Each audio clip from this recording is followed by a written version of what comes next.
As a value investor, a member of the ClearBridge family, which is based in New York, which oversees roughly $105 billion in assets, we tend to scour for value opportunities, or more appropriately, misvalued stocks, companies across the world in developed and emerging markets, in all sectors, and across market capitalization.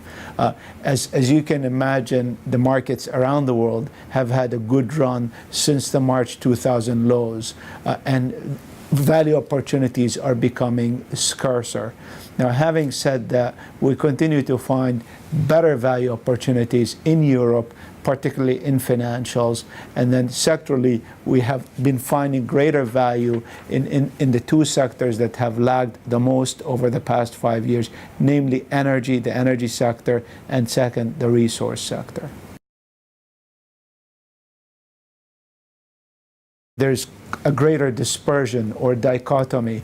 The past decade, where the entirety of emerging markets was lifted by rates coming down, the growth in developed markets, the experts and infrastructure investment in EM that lifted all emerging markets has definitely changed.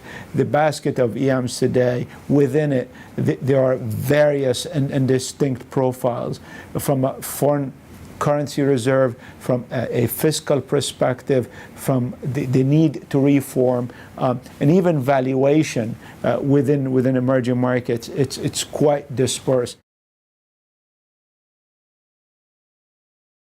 Indeed, so the situation over Ukraine with Russia, the potential for sanctions, and the geopolitical crisis in the Middle East are impacting markets and could potentially further impact them.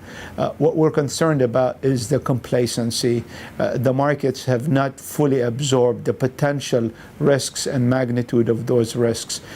The market has assumed that this crisis will get sorted out, which is probably the greater probability of that event, of some sort of a peaceful resolution. But it's not 100% certainty. Clearly, an energy disruption can be disruptive. Europe's recovery continues to be anemic, and some sort of an energy issue can only compromise this anemic recovery.